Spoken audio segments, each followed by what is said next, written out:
네, 오늘 우리에게 주시는 주님의 말씀은 마가복음 10장 35절에서 45절까지의 말씀입니다. 네, 본문이 조금 길어서 저희가 함께 읽을 때는 42절에서 45절까지만 읽도록 하겠습니다. 마가복음 10장 42절에서 45절까지의 말씀 우리가 한 목소리로 같이 읽도록 하겠습니다. 같이 읽습니다.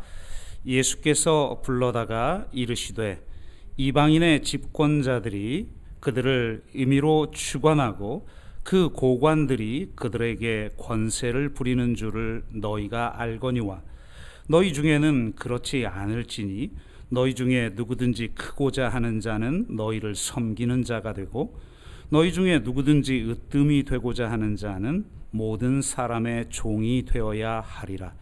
인자가 온 것은 섬김을 받으려 함이 아니라 도리어 섬기려 하고 자기 목숨을 많은 사람의 대속물로 주려 함이니라.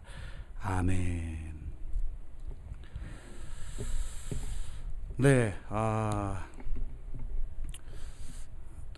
귀한 분께서 먼 길을 오셨습니다. 원래 한일장신대 교수님으로 섬기시다가 지금은 포항제일교회 담임 목사님으로 담임 목사로 이렇게 섬기시고 계신데요. 뭐 제 책의 페어처치에도 이렇게 추천사를 써 주셨고 또 교수로 계실 때는 학생들에게 굉장히 존경받고 굉장히 깊이 있는 학문을 통해서 저도 개인적으로 쓰신 책 읽으면서 굉장히 관점을 정리할 수 있었던 좋은 책들, 이런 책들을 많이 내셨고요. 오늘 설교 중에도 나오겠지만 인내의 발효 또 번역도 하시고 이러면서 한국교회 또 좋은 책도 계속 소개하고 계시면서 대형교회를 섬기시고 계십니다. 제가 김인종 목사님께 가장 많이 들었던 말 중에 하나가 교회 규모만큼 고민의 크기가 크다, 뭐 이런 말을 하시더라고요. 그래서 작은 교회는 작은 교회 나름대로의 고민이 있고 큰 교회는 큰 교회의 규모대로 고민이 있다, 이런 말씀 많이 하셨는데 아마 전통적인 교회에 가셔서 교회를 새롭게 하는 일이 얼마나 힘드신 그런 일이셨겠습니까? 그런 많은 일들을 지금 하고 계시면서 이렇게 저희 교회에 오셔서 말씀을 증거해 주셔서 얼마나 감사한지 모르겠습니다. 정말 기대합니다. 또 우리가 큰 위로받고 은혜 받아서 이 힘을 얻어서 이 코로나 잘 견디고 주님의 사명을 잘 감당하였으면 좋겠습니다. 네, 우리 목사님 나오실 때 뭐 보이지는 않겠지만 각 방에서 집에서 이렇게 박수로 환영해 주시면 감사하겠습니다. 네, 환영합니다. 할렐루야. 감사합니다. 여기서 인사를 해 보여야겠군요. 다시 인사드리겠습니다. 예. 슬라이드는 내가 말씀하면 넘겨주시는, 그죠? 예, 여러분 반갑습니다. 예, 있으면 더 좋겠네요. 리모컨 있으면 더 좋겠고요. 예, 여러분 반갑습니다. 저 더불어 동숲 동산교회 한번 와보고 싶었습니다. 사실 제가 저도 이제 담임 목회를 하는 사람이어서 주일날 배우 휘우고 이렇게 오는 게 쉬운 일은 아닌데 뭐 이 교회는 꼭 한번 와보고 싶었고요. 교회도 뭐 소문이 아주 좋은 소문이 많지만 우리 이도영 목사님 제가 뵐 때마다 참 멋진 사람이다. 이도영 목사란 거 빼도 참 멋진 분이다 하는 그런 느낌을 늘 갖고요. 사모님하고 함께 멋지게 살고 멋지게 사역하시는 것 같아요. 멋지게 사역도 중요하지만 사실은 멋지게 사는 게 더 중요할 것 같지 않겠습니까? 멋지게 사는 사람이라야 멋지게 사역하는 거고요. 하나님 우리를 그렇게 만들어 가신다고 저는 믿습니다. 마음씨 좋은 어떤 아저씨가 젊은이가 있었습니다. 출근길에 회사로 가는 지하철에서 내리면 동냥하는 사람이 하나 앉아 있어요. 그래서 종종 돈을 줬습니다. 5,000원씩. 그런데 언제부터인가 3,000원을 줬어요. 조금 더 지나서는 2,000원을 줍니다. 거지가 왜 이럴까 고민하다가 궁금하기도 하고 기분이 나쁘기도 해서 물어봅니다. 왜 자꾸 돈이 줄지요? 그러니까 이분이 하는 말이 제가 총각 때는 5,000원씩 드렸는데 결혼하고 보니까 돈 쓸 때가 많아가지고 3,000원 드렸고요.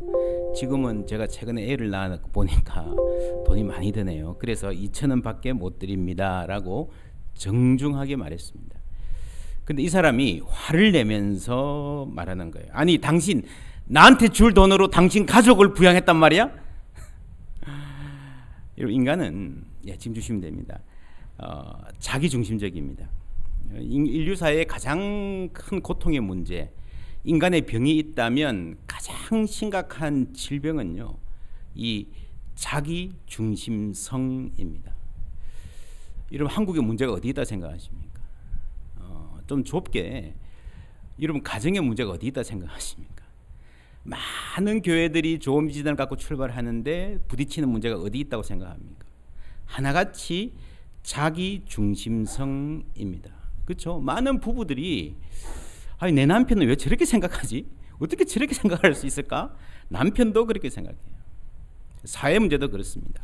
이 사회에 강한 자와 약한 자가 있는데 이 사회가 힘을 가진 자의 뜻대로 되는 경우가 압도적으로 많기 때문에 우리가 기득권, 갑질 이런 것이 문제가 되는 것이지, 사실은 사회적 약자들도 자기 중심으로 사고하고 행동하는 것은 크게 다르지 않습니다. 여러분 뭐 한 20-30년 전에 비하면 한국이, 저는 미국 유학 가서 한 20년 가까이 있다 왔습니다. 한국이 너무너무 완전히 다른 나라예요. 너무너무 최소한 물질적으로는 뭐 비교 안 될 정도로, 여기 계속 사는 분들은 잘 모르는데요, 한국이 완전히 다른 나라입니다.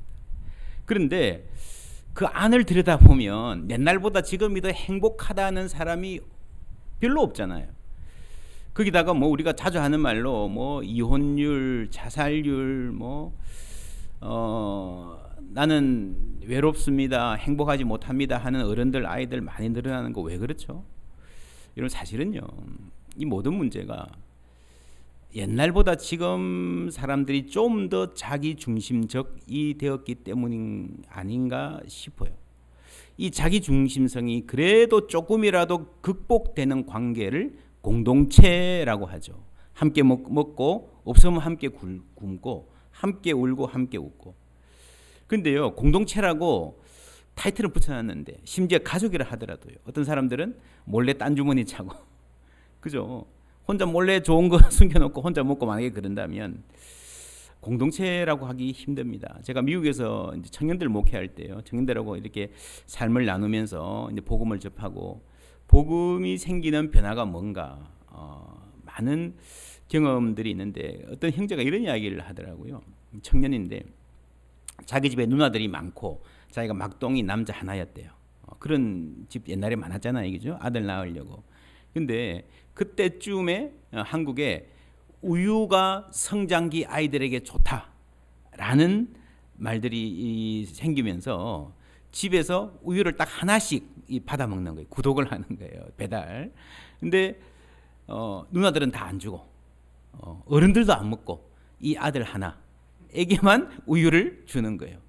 혹시 누나들이 그거 손댔다가는 그냥 받아 죽는 거야.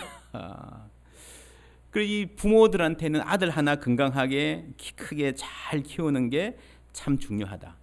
근데 이 친구가 그때는 그걸 뭔지 모르고 살다가 복음을 접하고 성경을 공부하면서 야, 이게 아니구나. 이게 아니구나. 여러분, 인간의 많은 문제는, 죄는 인간의 모든 삶의 국면에, 심지어 가정 안에도요, 깊이 있게 내재되어 있습니다. 간혹 그런 데가 있죠. 가족끼리 정말 사랑하고 똘똘 뭉쳐서 서로 돕고 사는 것은 좋지만 그것도 한계가 있습니다. 옛날에 엄마들이 그랬던 것 같아요. 도시락 싸주면서 맛있는 것 있으면 너만 먹으라. 다른 사람 주지 말고 너만 먹으라. 그랬죠. 요즘은 이제 먹는 게 풍족해졌으니까 그런 말은 잘 없는데 나눠 먹으라, 나눠 먹으라 그랬는데 그만큼 사람들이 관대해졌을까? 그런 줄 알았는데 제가 스카이 캐슬이라는 드라마를 보니까 안 그런 것 같아요. 그죠? 서로 도움이 되는 친구들끼리 어울리고 사귀고 내밀하게 도움을 주고받는, 그리고 그 친구도 나와 경쟁 관계에 놓였을 때는 언제든지 끊어낼 준비가 되어 있어야 네가 살아남는 거야. 네가 잘 사는 거야. 라고 하는, 여러분 그런 마음들이 많은 것 같지 않습니까? 여러분 오늘이 8.15인데 정말 홍범도 장군 이야기도 우리가 뭐 유해송환 이야기도 듣고요. 정말 애국, 애족, 민족주의. 그래서 이 사랑의 대상이 내 가족만이 아니라 넓히고 넓혀서 나라 사랑까지 나간다면 참 아름답고 심지어 거룩한 것이라는 느낌도 우리가 조금 받지만요. 사실은 그렇지 않습니다. 나라 사랑, 우리가 약소국일 때에 나라 사랑, 독립운동 그거 숭고한 것이지만 우리를 침략한 일본 사람들, 그죠? 그때의 독일 사람들 입장에서 나라 사랑은 악에 가까운 것일 수 있습니다. 결국 세계가 함께 잘 살기 위해서는 내 나라 사랑 이상의 무엇이 있어야 된다는 거죠. 여러분 나라 하나 제대로 뭐 세우는 것도 쉽지 않습니다. 많은 사람들이 그렇게 생각해요. 나라가 제대로 서면, 대통령 잘 뽑으면, 혹은 훌륭한 왕이 있으면 이 나라에 이 세상에 평화가 오겠다. 로마 제국의 이데올로기가 그랬겠죠. 그 속에서 예수님이 오시기를 메시아를 기다리고 기다렸던 사람들이 늘 하던 말이 다윗의 자손이잖아요. 다윗의 자손, 훌륭한 왕, 하나님의 통치, 하나님의 나라. 이 좋은 통치자가 와서 선한 나라를 세우기만 하면 뭔가 이제 다른 세상이 될 것이다라는 하나님 나라를 기다렸는데 그 사람이 십자가에 죽어버렸잖아요. 근데 부활했습니다. 그래서 십자가 뒤에는 부활이 있습니다. 우리가 잘 압니다. 그래서 부활했는데 그게 뭐냐? 그게 무슨 의미에서 부활이, 십자가와 부활이 복음이라 그러면 그게 어떤 의미에서 부활과 복음이냐라는 걸 물어봐야 된다는 거죠.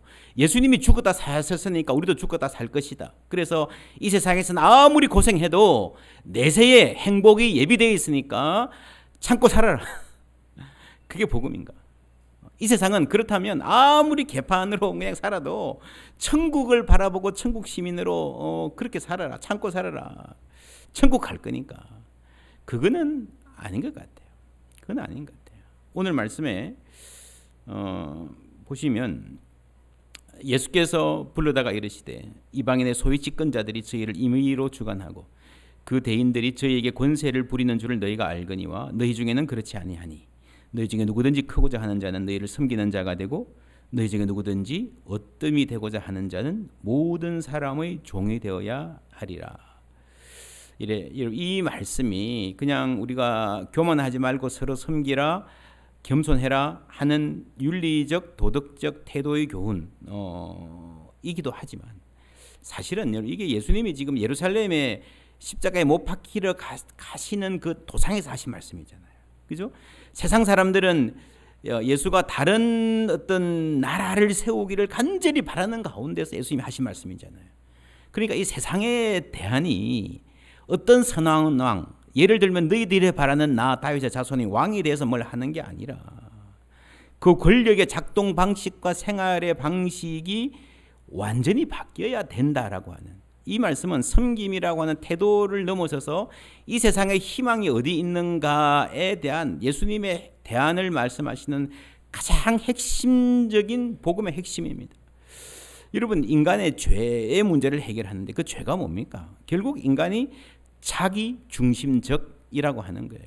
자기 중심적인 사람들이 모여서 살기 때문에 나라도 어렵고 여러분 심지어 교회도 싸우고요. 가정에도 갈등이 많은데 그러면 이 자기 중심적인 사람들이 사서 서로 싸우고 착취하고 살아가는 이 삶이 이런 사회가 어떻게 해야 제대로 평화로운 사회가 될 것인가?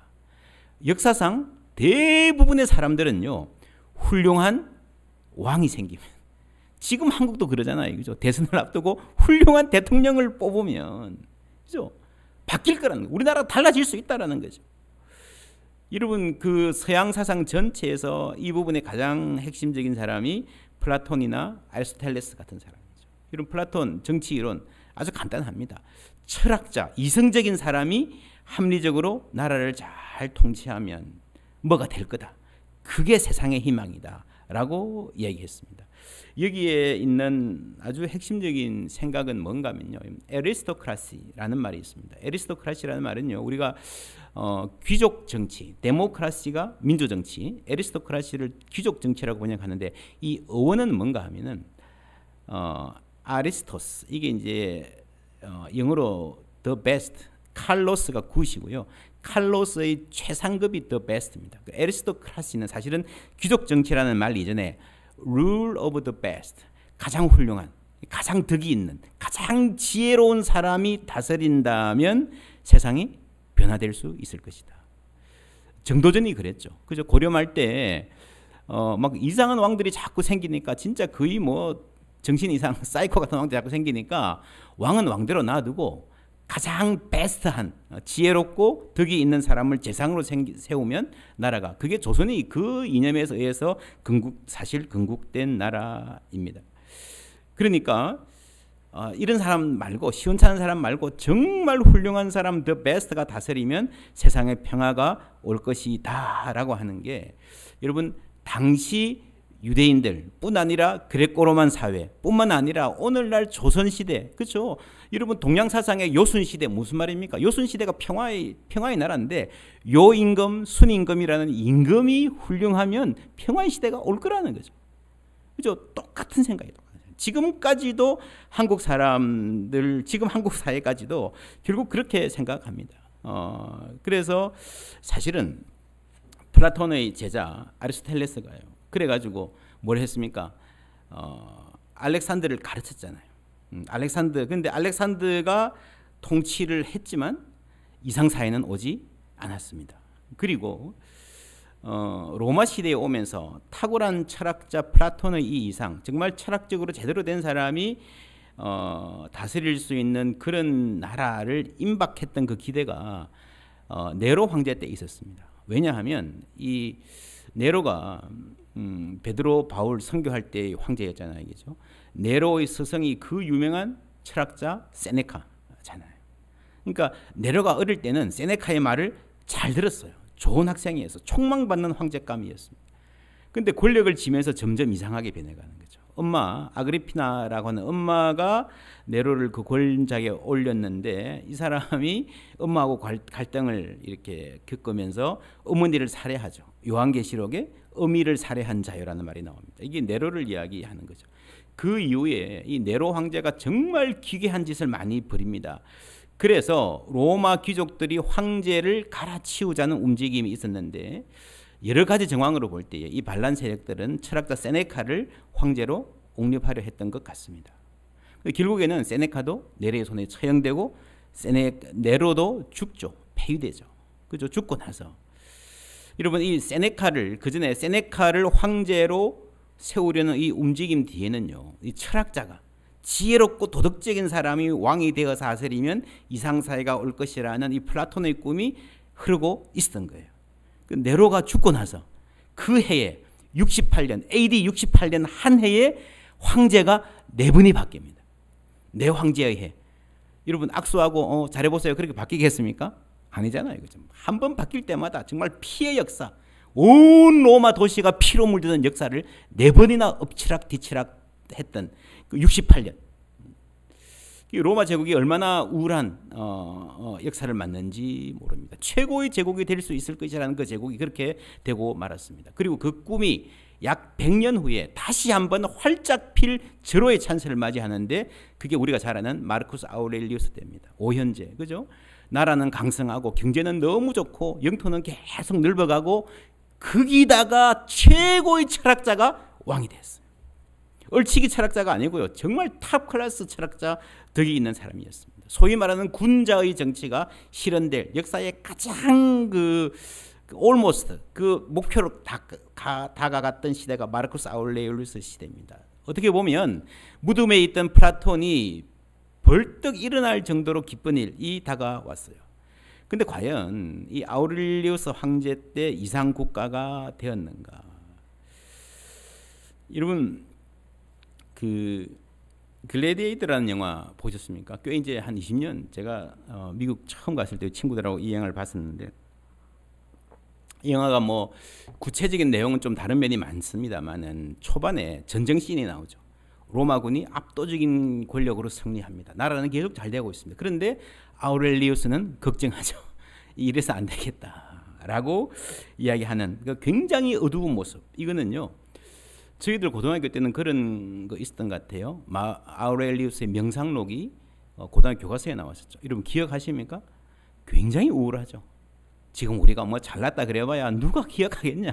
여러분 그 이상사의 핵심 탑 중에 탑까지 갔던 그 사람이 모든 성공의 정점에 있는 그분이 만인의 존경을 받던 그분이 쓴 글을 보면요 굉장히 우울합니다. 로마의 철학의 가장 본류가 스토아 철학인데 스토아 철학은 사실 아울렐리우스 때를 끝으로 끝났다고 봐도 과언이 아닙니다.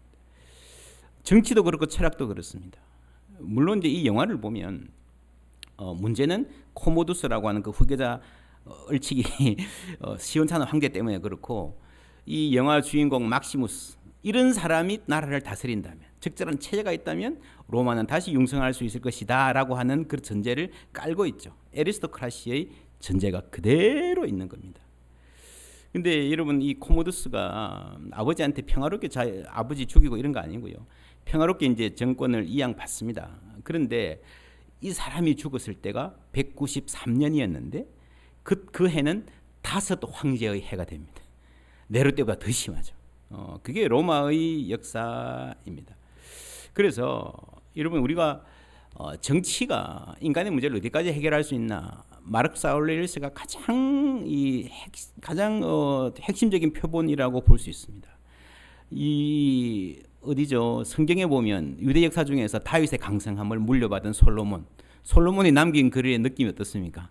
헛되니 모든 것이 헛되도다. 굉장히 비슷한 거예요.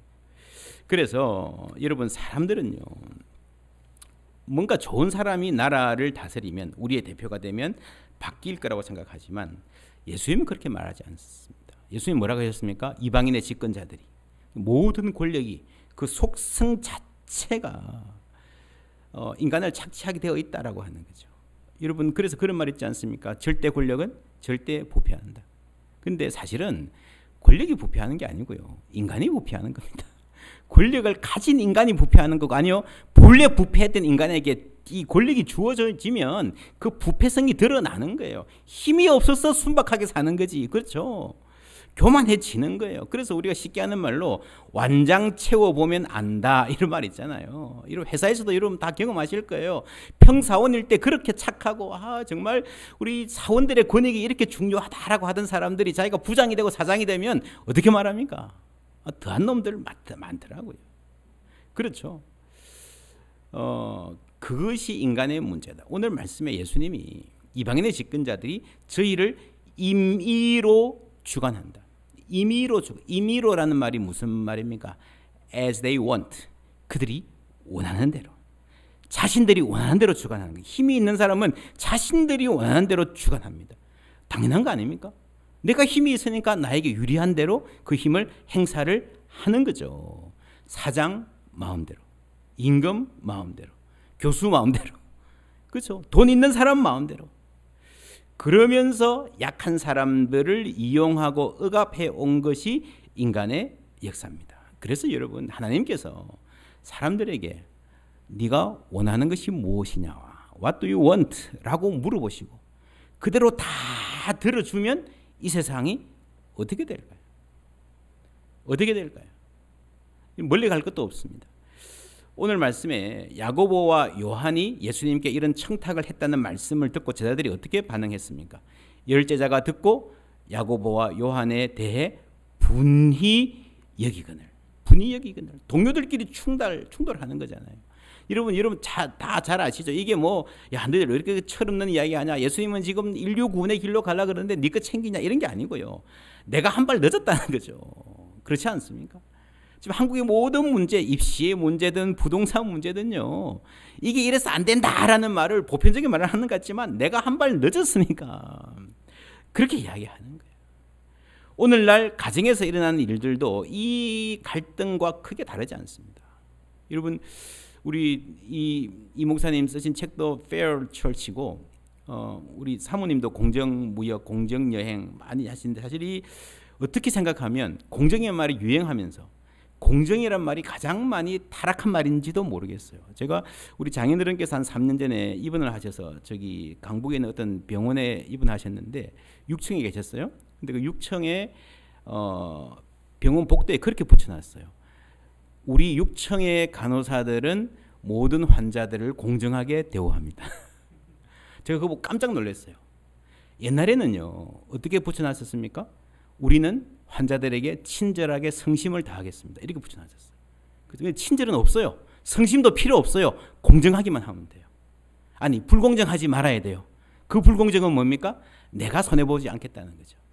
나보다 약한 사람들 입장에 서서 공정을 말하는 게 아니고 내가 요만큼 확보한 거라도 손해보지 않겠다라는 의미에서의 공정. 그렇죠. 자기 중심성이 들어가면요, 아무리 좋은 말이라 하더라도 자기 중심적으로 해석하면 그게 자기 이기심의 도구가 되는 겁니다. 오늘날 가정에서 일어난 일들이 이 문제와 갈등과 크게 다르지 않습니다. 결국 문제는 임의로 자기 원하는 대로 하기 때문입니다. 이 마가복음 10장 오늘 뒷부분을 읽었는데 앞에서 읽어보면요, 굉장히 많은 문제를 다루고 있습니다. 이게 사회 문제예요. 이혼의 문제, 그렇죠? 가정의 문제죠. 어른들이 아이들을 차별하는 문제, 빈부의 격차 문제. 그러다가 맨 마지막에 이 말씀이 나오는 거예요. 저들이 다 자기 임의로 했다. 가정 안에서도 강한 자와 약한 자의 문제가 있다는 거죠. 에베소서 2장 3절에 이런 말씀 나옵니다. 전에는 우리도 다 그 가운데서 우리 육체의 욕심을 따라 지내며 육체와 마음에 뭐를 했어요? 원하는 것을 했어요. 자기가 원하는 대로 했어요. 그래서 본질상 진노의 자녀가 되었다는 겁니다. 여러분, 원하는 대로 하니까 그렇게 됩니다. 저는 이 말씀을 이렇게 이해합니다. 자유주의의 한계. 자유는 좋은 것이지만 리버럴리즘 다 맡겨놓으면 사람들이 알아서 열심히 잘 살아서 사회가 제대로 돌아갈 것이다. 자유주의의 한계입니다. 마가복음 9장에 이런 말씀 나왔습니다. 가라사대 엘리야가 과연 먼저 와서 모든 것을 회복하거니와 어찌 인자에 대하여 기록하기를 많은 고난을 받고 멸시를 당하리라 하였느냐. 그러나 내가 너희에게 이르노니 엘리야가 왔으되 기록된 바와 같이 사람들이 뭐라고요? 임의로 whatever they wanted, 임의로 했기 때문에, 대우했기 때문에 세례 요한을 죽였고요. 이 사람들이 예수님을 죽이는 거예요. 어떻게 하고 싶으냐, 너희들 마음대로 해봐라. 그러면 십자가에 못 박아주세요라고. 로마 권력이 죽인 게 아니고 예루살렘 거민들이 자기들이 원하는 대로 한 겁니다. 잠시 그들의 손에 파워가 왔잖아요. 결정권이 왔잖아요. 파워를 줘놓으니까 마음대로 하도록 내어버려 두니까요, 인간은 하나님의 아들을 십자가에 못 박았습니다. 바로 그 인간들이, 바로 그 마음들이 가난한 사람들과 없는 사람들을 업신여기는 거예요. 직장에서 아랫사람들을 비열하게 이용하는 거예요. 가족들을 사랑과 존경으로 대하지 않고요, 가정을 무너뜨렸고요, 마구잡이로 자연을 파괴했습니다. 자연 파괴의 원인이 뭡니까? 인간의 자기중심성이에요. 내 편한 대로, 내 원하는 대로 하도록 내버려 두니까 그렇게 된 것 같습니다. 그 결과 옛날보다 물질적으로 대단히 풍요해진 것 같은데 행복하다 말하는 사람은 점점 더 줄어가는 사회가 되고 말았습니다. 그렇다면 우리는 어떻게 살 것인가? 너희 중에는 그렇지 아니하니 너희 중에 누구든지 크고자 하는 자는 너희를 섬기는 자가 되고 너희 중에 누구든지 어뜸이 되고자 하는 자는 모든 사람의 종이 되어야 하리라 하시는 말씀. 저는 이 말씀을 너희 중에는 그렇지 아니하니 라는 말은요, 개인적으로 어떤 생각과 태도를 가지고 살아라는 말이기도 하지만 함께 살아가는 공동체가 어떤 정신을 갖고 어떤 문화와 가치관을 공유하며 살아갈 것인가에 대한 말씀으로 받아들입니다. 이도영 목사님 말씀하신 인내의 발효라고 하는 초기 교회와 인내의 발효, 제가 번역한 책은 아니고 추천사는 썼는데요. 이 발효라는 말이 참 재밌는 말입니다. 이 책의 주 내용이 초대교회는 뭘 교회를 성장시키거나 하려고 대단한 전략이 없었다는 거죠. 전도를 별로 강조하지도 않았다는 거예요. 정말 강조한 게 있다면 인내였다. 인내해서 뭐 하겠어요? 여러분, 인내만큼 대책 없는 게 어디 있습니까? 그냥 참고 기다리라. 그죠? 정말 대책 없는 사람들이에요. 그런데 발효라는 말이 이 뭐예요? 발효는요, 여러분 예를 들어서 뭐 김치, 무, 배추, 젓갈, 소금 이게 하나하나 딱 따로 있으면 아무것도 아닌 것 같은데 그거를 같이 넣고 시간이 지나면 처음 재료의 플러스로는 도저히 상상할 수 없는 어떤 신비한 결과가 나오더라. 그 이야기. 발효라는 발효. 그 인내의 발효라는 이야기. 저는 책을 굉장히 재밌게 읽었는데 이 책에서 이제 이 저자가 사회학 개념을 하나 말합니다. 여러분 뭐 알아두실 필요가 있는 개념입니다. 아비투스라는 개념, 영어의 habit이라는 말과 같은 공동체의 습관 정도로 하시면 이해하시면 됩니다. 프랑스 철학자 브루디에가 처음 제시한 개념으로 사회 문화적 환경에 의해 결정되는 제2의 본성, second nature, 즉 타인과 나를 구별이 아주 중요해요. 구별 짓는 취향, 습관, 아우라를 말한다라고 하는 거예요. 문화적인 현상으로 볼 수도 있는데 그게 계급적이에요. 그러니까 브루디에가 이 책에서 말하는 아주 중요한 예는요, 클래식 음악 같은 겁니다. 여러분 많은 사람들이 그렇게 생각해요. 좀 더 돈도 많고 교양 있고 공부도 많이 하고 그런 사람은 클래식 음악을 좋아한다. 맞습니까? 아닐 수도 있어요. 혼자 있을 때는 뽕짝 들을 수도 있어요. 밖에 나가면 나는 클래식 음악을 좋아하는 사람으로 자신을 규정하는 어떤 그 문화적인 틀이 있다라고 하는 거죠. 그러면서 이 아무 음악이나 듣는 사람들하고 나하고는 구별하는, 이게 진짜 돈만 많다고 여러분 상층부가 되는 게 아니고요. 이런 어떤 문화적 아우라, 클래식 음악, 와인, 그렇죠? 해외여행, 멋진 럭셔리에서 하는 해외여행, 그런 거를 통해서 자기를 타인들과 구분하는 어떤 집단적 문화적 속성을 아비투스라고 해요. 유발 하라리가 쓴 사피엔스나 호모데우스에 보면 저는 그 책 전반적인 논지나 방향성은 별로 동의하지 않는데 부분 재미있는 예들이 많아요. 그 책에 보면 나오는 게 잔디밭. 여러분 이 서양에는, 한국은 뭐 독특한 나라여서 아파트가 값이지만 서양의 영국 뭐 미국 가면 이 잔디밭이 커야 부자거든요. 잔디밭이 뭘 말합니까? 여러분 사람이 고래로 지금까지 땅이 있으면요 뭘 심어야 돼요. 그렇지 않습니까? 배가 고프니까 뭘 심어서 먹어야, 상추라도 해서 먹어야 그게 지혜로운 일이죠. 아니면 집을 만들어서 누구한테 뭐 세를 주든지 돈을 받잖아요, 그죠? 근데 멀쩡한 땅을 넓게 이렇게 펼쳐놓고 아무 짝에도 쓸모없는 잔디를 심는다는 것은 무슨 말인가 하면요, 나에게 이렇게 넉넉한 땅이 있다는 거죠. 낭비할 만한 땅이, 낭비할 만한 재원이 있다는 거죠. 여러분 미국 대통령이 연설할 때 주로 기자회견 어디서 합니까? 잔디밭에서 하잖아요. 그게 파워라는 거죠. 그게 파워. 넓은 구장을 잔디구장으로 만들어 놓고 그냥 축구할 수 있는 나라. 그렇죠? 그 권리, 그 잔디밭에 땅 한 평이 없어가지고 아둥바둥 되는 사람들의 입장에서는, 그죠? 넓은 잔디밭이라고 하는 게 얼마나 이 자신을, 그 자체가 나를 말해주는, 우리를 말해주는, 그 동네를 말해주는 그러는 거죠. 그런데 이 아비투스라는 말에 반드시 부정적인 것만 있는 것은 아닙니다. 저는 이제 한국 사회도 여러 가지 면에서 뭐 나쁘게만 가는 것은 같지 않고요. 좋은 변화도 있습니다. 이번에 올림픽을 할 때 어떤 신문에서는 즐림픽 이런 말 했다고, 올림픽을 즐기는. 예전에 우리 세대, 우리 이전 세대에는요 막 올림픽에 몇 등 했다는 거 목숨 걸고 밤잠도 못 자고요. 막 어떤 사람은 막 축구 경기하면 막 이기면 막 골 넣으면 막 한두 명 죽고요. 진짜 이 스포츠 응원을 목숨 걸고 죽기 살기로 하는 거예요. 뭐 올림픽 하면 죽기 살기로 하는 거예요. 이 죽기 살기로 올림픽을 하고 그 속에서 애국을 찾는 이 아비투스와 이 즐길 수 있는 단계로 넘어가는 아비투스는 굉장히 다른 삶의 단계입니다. 예를 들면 그런 게 아비투스라는 거죠. 뭔가 딱 줄 세워서 말할 수는 없지만 내용적으로는 근본적인 변화라고 하는 것. 교회도 마찬가지입니다. 교회가 80년대, 90년대 여러분 기독교 중산층 이상이 많이 모이는 그 부자 동네의 큰 교회의 문화는 나름대로 아비투스가 있는 거예요.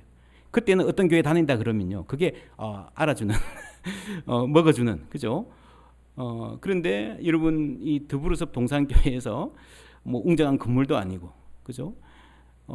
그런 교회가 제공하는 종교적 서비스하고는 좀 차이가 나는 그런 교회를 여러분이 하고 계시고 많은 분들이 이 교회에 대해서 자부심을 느끼고 있고 또 꽤 많은 목사님, 전사님들이 이 교회를 소개하고 찾아오기도 하고 배우려고 하는 거는요.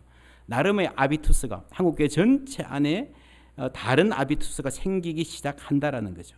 예수님이 하신 말씀 너희 중에는 그렇지 아니하니 바로 이 말씀입니다. 이 아비투스라는 말 자체는 성경에 안 나오지만 이 아주 비슷한 개념들이 성경에 많이 나옵니다. 예를 들어 볼게요. 에베소서 4장 22절에 너희는 유혹의 욕심을 따라 썩어져가는 구습을 따르는 옛 사람을 벗어버리고 이 구습이 old 아비투스입니다. 원어로는 아나스트로페라고 하는 이 단어가 있어요. 이건 way of life. 내가 어떤 신조를 따를 때는 이렇게 살았는데 다른 신조가 생기니까 다른 믿음이 생기고 하니까 내 삶 라이프 스타일 자체가 바뀌었다라고 할 때 쓰는 아주 재밌는 말입니다.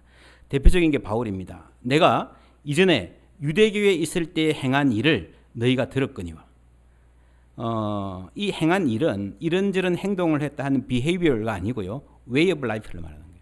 내가 살아가던 삶의 방식 아나스트로페를 너희들이 들었는데 이제는 내 삶의 방식 전체 총체적인 생활 방식 전체가 바뀌었다라고 말하는 겁니다. 그리고 사도행전 16장 21절에 보면요. 바울이 빌립보에서 귀신 들린 그래서 점을 쳐서 주인을 아주 이롭게 돈을 많이 벌어주는 그죠? 여종의 안에 있는 귀신을 쫓아내잖아요.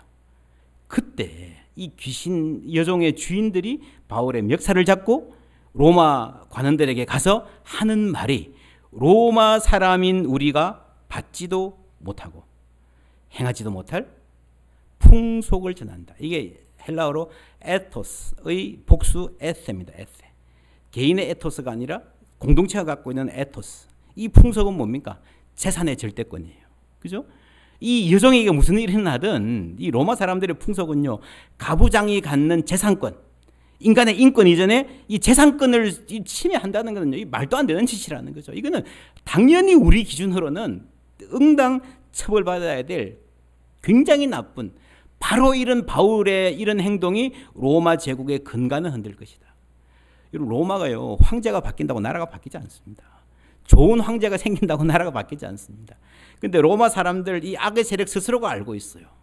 사람을 재산으로 대하지 않고 인간으로 대우하는 바로 이런 풍속이 이런 아비투스가 결국에는 로마 제국을 흔들 것이라는 것을 악의 제국 자체가 알고 있는 거예요. 여러분 오늘날 시대는 어떤 시대입니까? 오늘날 시대의 아비투스가 어떤 아비투스일까 고민을 해보면요. 이런 말 들어보셨습니까? I shop, therefore I am. 나는 쇼핑한다. 그러므로 나는 존재한다. 장 보드리야르라는 사람이 사역자가 한 말입니다. 나는 생각한다, 코로나는 존재한다라고 하는 말의 패러디죠. 나는 생각한다, 코로나는 존재한다라는 말은 인간의 생각이요. 인간을 규정한다는 거죠.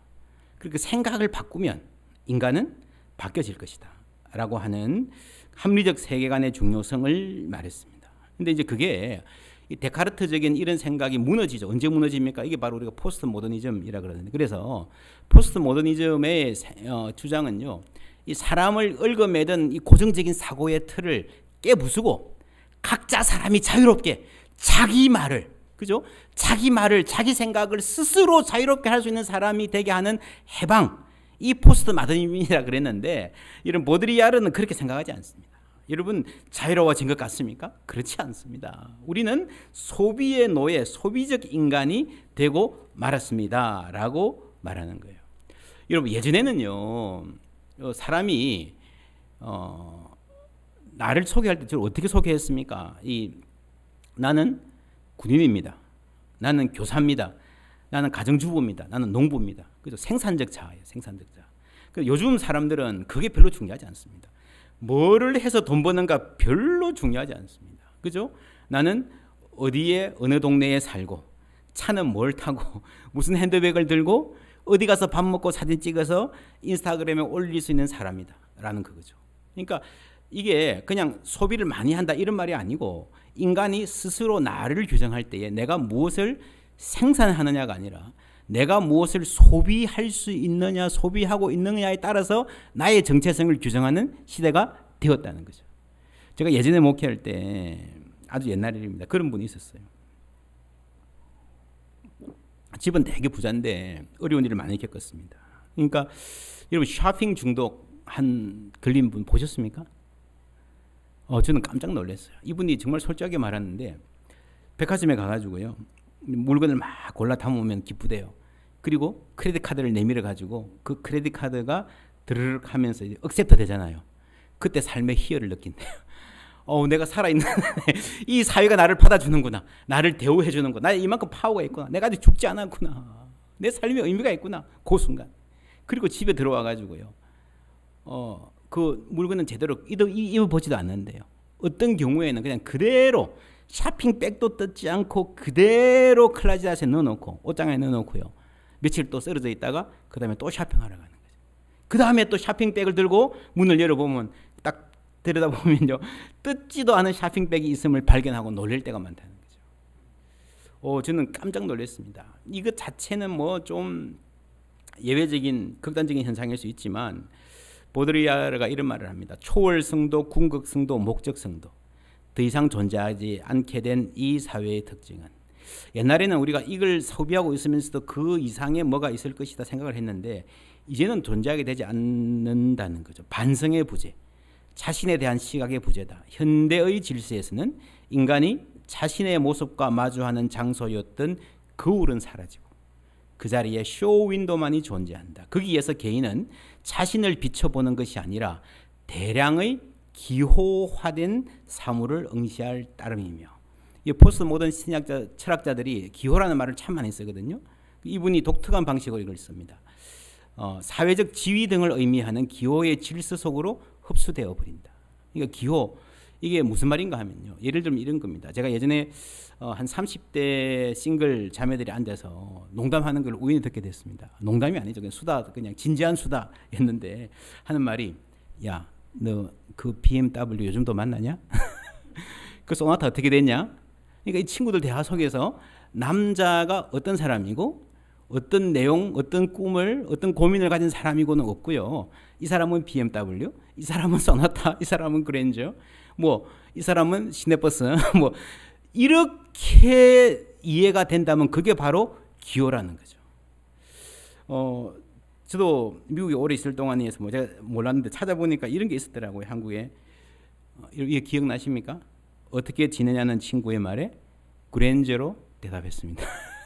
이 그랜저라고 하는 이 한마디가 대답이 되는, 그랜저가 내가 살아가는 삶의 기호가 되는 거죠. 아주 유명 브랜드의 커피컵을 들고 다니면서 나는 이런 사람이라는 느낌을 갖고 싶은 거예요. 사람의 내용은 별로 중요하게 되어 있지 않나. 여러분, 이거를 이해하면 왜 사람들이 정말 열심히 어렵게 돈 벌어가지고 한 달 월급의 반이 넘는 돈을 갖고 핸드백을 사야 되는지, 그거를 사고 싶어 하는지, 거부하기가 힘든지, 그게 기호가 되어 있는 거예요. 이것만 들고 다니면 나는 그 정도 대접을 받는 거예요. 그런 사람이라고 스스로로 생각하고 있는 겁니다. 어느 아파트에 사는가 하는 것도 지금 아파트도 브랜드가 된 시대잖아요. 아파트 자체가 굉장히 강력한 기호가 되어 있습니다. 학벌도 기호고요. 여러분, 심지어 우리가 기복신앙이라는 말을 많이 하는데 예수 믿고 복 받자라고 하는 것도요, 심하게 기호화되어 있죠. 어느 정도 복을 어디서 받았는가, 어디 뭐 하는가, 이런 그렇지 않습니까? 이런 사회, 지금까지 예수님 때부터 지금까지 내려온 이런 자기 중심의 삶의 세계에서 예수님이 제안하신 게 섬김의 아비투스입니다. 요한복음에 보면은 예수님이 십자가로 가시기 전에 발을 씻는 장면이 나오죠. 내가 주와 또는 선생이 되어 너희 발을 씻었으니 너희도 서로 발을 씻어주는 것이 옳으니라. 너희라고 하는 복수의 공동체에게 주신 말씀입니다. 너희도 서로. 여러분, 그렇죠? 이게 바로 마가복음하고 똑같아요. 공간복음에 십자가로 가시는 길에서 섬김을 말씀하셨고, 요한복음에는 뭘 보여주셨습니까? 실제로 섬기는, 무릎 꿇고 발을 씻는 장면을 실제로 보여주시면서 너희도 서로 섬김에 살아라라는 말이 이 세상의 희망은 어디 있는가 하는 것은요, 왕을 교체하는 데 있는 게 아니라 적어도 이 세상에서 누군가가 섬김의 삶을 살아가는 공동체를 만들어서 그렇게 살아갈 때에, 그게 비록 작은 공동체처럼 보이지만 그 삶이 가진 영향력, 그죠? 저는 인내의 발효보다 훨씬 더 중요한 게 섬김의 발효라고 생각합니다. 섬김의 삶이 발효가 될 거라는 거죠. 그러니까 여러분, 섬김을 받아야, 대접을 받아야, 사람을 부리고 큰 소리 칠 수 있어야 그게 멋져 보이는 거고요, 그게 잘 사는 거고요, 그게 성공한 사람이다 라고 생각하는 그런 사회에서, 여러분, 예수님이, 하나님의 아들이 무릎 꿇고 발을 씻겠다는 말은 무슨 말인가 하면요, 이 세계 자체를, 이 세계의 아비투스 자체를 완전히 뒤엎고 바꾸시겠다는 말이죠. 다른 세계를 창출하시겠다는 말이죠. 여러분, 우리나라 초대교회 시절에 선교사님들이 황제, 고종 황제 경복궁에도 많이 출입하고 그랬습니다. 그때 아펜젤러인가요? 선교사님 중에 한 분이 테니스가 하고 싶어가지고, 근데 땅이 없잖아요. 근데 궁궐에는 땅이 많으니까 거기다가 새끼줄로 이렇게 쳐놓고요, 테니스를 쳤대요. 더운 여름에 열심히 막 테니스를 치고, 와, 뭐 몸을 못 움직이다가, 여러분 뭐 한국에 와서 테니스를 치니까 얼마나 기분이 좋겠어요. 그냥 막 하여튼 뭐 하늘을 나는 것 같은 기분을 경험하면서 땀을 뻘뻘 흘리고 땀을 닦는데, 고종 황제가 옆에서 보더니 하는 말이, 아니 그렇게 힘든 일이면 종들을 시키지 왜 직접 하셔 그러더래요. 그게 아비투스의 차이죠. 자기가 몸을 움직여서 열심히 운동할 때 갖는 기쁨을 있는 사람이 있고요. 그렇게 땀을 흘리는 일이면 노예나 시키지 하는 말은요, 이게 전혀 뭔가 이렇게 다른 세계에 사는, 그죠?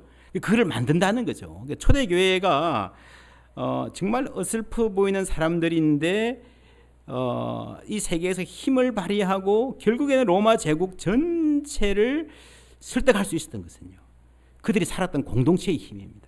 그들이 전했던 말의 힘만이 아니라 그 예수의 말씀을 듣고 복음을 전한 사람들이 사랑하고 포용하고 특별히 섬기며 살면서 가졌던, 그들이 누렸던 행복이죠. 섬기자는 말이 아니라, 야, 이거 해보니까 진짜 좋다. 여러분, 운동하면서 생기는 기쁨이 있잖아요. 아십니까? 열심히 하신 분은 아실 거예요. 이런 말이 있습니다. Runners High. 달리기 해보면요, 어느 정도 이상 처음에는 참 싫고 힘들고 이거 왜 해야 되나 그러는데, 달리는 사람들은 계속 달리더라고요. 제가 미국에서 목회할 때도 우리 교회 70대 분인데 마라톤 완주하신 분들이 꽤 계십니다. 그 중에 한 분은 60대 한 후반쯤 됐는데 막 발톱이 빠져가지고 도저히 뛰면 안 되는데도 막 그 집에서 도망치다시피 나와가지고 중독 그 이상이에요. 왜 하시나 그러니까 막 이 달리는 가운데 너무너무 기쁜, 실제로 뭐 생기면 뭐 도파민이라 그러나 생긴다 그러잖아요. 그죠? 러너 사이라는 말이 있습니다. 근데 더 재밌는 말이 헬퍼스 하이라는 말이 있습니다. 2003년 미국 미시간 대학교 연구팀이 70세 이상의 423상 장수 부부를 대상으로 5년 동안 연구, 꽤 방대한 연구죠. 하니까 이 장수하고 행복하게 사는 부부들의 특징이 정기적으로 누군가를 돕는 일을 몸으로 하더라라고 하는 것이었습니다.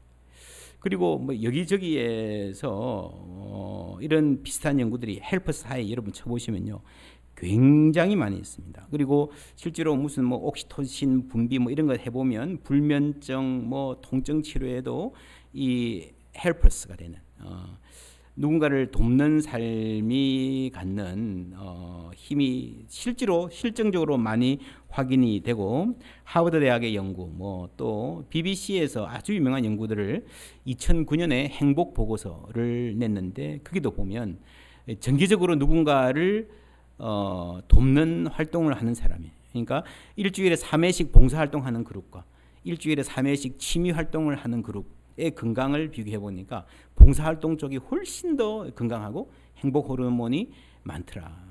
이런 거 하면서 영국에 아마 행복부 이런 게 있죠, 그죠? 아주 재밌는 현상입니다. 여러분, 그 알코올 중독에 빠진 사람들이 AA이라 그래서 알코올 중독자, 알코올릭 어노니머스 하는데 그 활동들도요, 그 안에서 뭔가 봉사하는 사람들이 중독으로부터 훨씬 더 잘 극복하더라라고 하는 그런 연구들이 많습니다. 제가 아는 분들 중에서도 어떤 아들이 공부 굉장히 잘했어요. 근데 이제 공부도 잘하고 인정받고 살다가 한 번 딱 좌절하니까 막 이렇게 아들을 아주 귀하게 그 뭐 우유 너만 먹어라 이런 거 몇 배 이상으로 귀하게 키웠는데, 그래서 늘 실수 안 하고 실패 안 하고 잘 가다가 한 번 딱 좌절하니까 헤어나지를 못해. 그러니까 뭐 집에 들어가서 방에 들어가서 안 나오고요. 아들 얼굴 볼 수가 없어. 밥도 넣어주면 받아 먹고 밤새도록 게임을 하는지 뭘 하는지 막 부모가 죽을 지경이에요. 그런데 이 친구가 언제 한번 친구들하고 우연히 그냥 가다 보니까 헤비테스트를 갔어요. 일주일 동안 가서 사랑의 집짓기 이런 거 있잖아요, 그죠? 일주일 동안 사랑의 집짓기를 하고 나니까 갔다 오니까 삶이 완전히 바뀌더라는 거예요. 그때부터 자기 삶을 다시 주체적으로 책임적으로 살 수 있더라라고 하는 거는요. 아마 제가 이렇게 말하지만 여러분 주위에 그런 것들 많이들 보셨을 거예요. 실제로 몸으로 움직이고 누군가를 돌보고 섬기면서 사람이 바뀌는, 우리가 섬긴 자체가 치유입니다. 여러분 섬김은요, 하나님이 일을 하기 위해서 이런 프로젝트를 해야 되니까, 교회가 이런 일을 해야 지역의 인정을 받고 우리가 선교적 교회로 잘 쓸 수 있으니까 하자, 이게 아니고, 사실은요 섬김은 우리와 우리 자녀들을 위해서 우리가 건강한 삶을 살기 위한 하나님의 선물이에요. 그렇죠? 저는 그렇게 생각합니다. 우리 교회도 사실은 드브루스 동산교회에 비하면 아직 한참 가야 될 길이 먼, 많이 배워야 될 교회인데요. 저는 교회들한테 그렇게 말합니다. 이거는 교회가요, 이런 일을 해야 교회가 뭐 좋은 교회 되니까 여러분 도와주십시오, 그게 아니고 교회가 여러분 돕는 겁니다. 여러분 어디 가서 섬기고 싶어도요, 어디서 섬겨야 될지, 뭐가 효율적이지, 어떤 섬김을 해야 될지 잘 모르잖아요. 그래서 교회는 장을 펼쳐놓고 이런 거 해보십시오, 저런 거 해보십시오, 여러분에게 기회를 주는 게 교회지. 그래도 교회 목사님들이나 교회 사역자들이 약간의 전문성을 가지고 효과 있고 여러분에게 필요한 그 섬김을 연결해 주는 게 교회지. 섬김은 여러분 스스로를 위해서 하는 거고요, 거기에 하나님 나라 예수를 닮아가는 삶이 있는 거예요. 그리고 여러분 교회의 아주 중요한 사명은 뭔가 하면요, 이겁니다. 건강한 자부심, 복음의 자부심. 예수님이 그러셨잖아요. 그는 근본 하나님의 본체시나 하나님과 동등됨을 취할 것으로 여기지 아니하시고 오히려 자기를 비워 종의 형체를 가지사 사람들과 같이 되셨고, 예수님이 섬김의 본을 보여주셨습니다. 노예들이나 하는 발 닦는 일, 여러분 잘 아시잖아요. 근데 여러분 그거 힘들어서 못하는 게 아니고요, 기분 나빠서 못하는 거예요. 그렇죠. 섬기는 거는 그렇습니다. 근데 내가, 왜냐하면 밑에서 꿇어 앉아서 섬기면요, 내 자신이 노예 같아, 내 자신이 하찮는 사람이라는 생각을, 느낌을 떨치기가 힘들거든요. 근데 예수님은 하나님의 아들이시잖아요. 하나님의 아들이신데 섬기셨잖아요. 교회가 뭘 합니까? 교회는 여러분 내가 얼마나 소중한 존재인지, 하나님이 나를 얼마나 사랑하셨는지, 하나님이 얼마나 나를 존귀하게 여기시는지 그 복음을 우리에게 알려주는 거예요. 예배 드릴 때마다 여러분 세상에 그 무엇과도 바꿀 수 없는 하나님만이 주실 수 있는 자부심이 공급이 되는 거예요. 그럴 때에 우리가 참으로 섬길 수 있습니다. 교회가 참으로 소중하죠. 복음의 중심이 없으면 섬김은, 여러분 때로는 섬겨야만 하는 삶이 나를 파괴할 수도 있습니다. 그래서 십자가의 사랑이 섬김을 공급해 주는 거예요. 여러분 이 아비투스라는 말 제가 서두에서부터 드렸는데, 산상수훈에 나오는 오른밤을 치거든 왼밤도 돌려대라. 그게 예수님 그러셨잖아요. 산 위의 동네가 숨기지 못할 것이요. 어쩌면요, 우리가 세상 나가서 만나는 모든 사람들하고 관계에서 오른밤을 치거든 왼밤도 돌려대기는 힘들지도 모릅니다. 근데 적어도 이 교회 안에서는 그럴 수 있어야 된다는 말이죠. 산상수훈의 핵심이 그거예요. 그런 공동체를 만들라는 거예요. 적어도 이 안에서 오른밤을 치거든 왼밤도 돌려대는, 적어도 이 안에서는 세상에서 성공했고 세상에서 얼마만큼 좋은 학교 갔고 그게 아니라 섬기는 사람이 훨씬 존중받고, 야, 섬기는 삶이 행복한 거구나, 섬기는 사람들이 멋진 사람이구나, 저런 분이 우리 가운데서 존경받아야 될 분이구나 하는 것을 알 때에, 여러분 그런 우리가 공동체를 함께 만들 때에 여러분 오른밤을 치고도 왼밤도 돌려대는 게, 여러분 그런 말씀 들어보셨을 거예요. 그리고 오른밤을 치거든 왼밤을 돌려대는 거는요, 이 손의 방향이 참 재밌습니다. 그죠? 오른밤을 탁 치면 그 다음에 어떻게 해야 됩니까? 왼밤을 돌려대면 요렇게 때리면, 왼밤을 돌려대면 요렇게 때려야 되죠. 그렇죠? 요렇게 때려서 요렇게 때리는 거예요. 꽤 많은 학자들이 그렇게 말합니다. 이 왼밤을 돌려댄다는 말은 무슨 말인가 하면 손등으로 치는 걸 말합니다. 여러분 옛날 당시에는 손바닥으로 치는 것보다 손등으로 치는 것은 훨씬 더 모욕적입니다. 왜냐하면 너는 내 손바닥을, 밥 먹는 내 손바닥을 더럽힐 만한 가치도 없는 인간이야. 손등으로 친다는 거죠. 여러분 사람이 어디서 여러분 뺨 맞아 보셨습니까? 대중 앞에서 아프던가요? 안 아파요. 부끄러워서, 창피해서. 제가 어떤 교회 설교하러 갔다가 그 교회 애들 마당에서 아이들이, 고등학생들이 이렇게 스케이트보드를 타고 있더라고요. 근데 이제 넘어졌어요.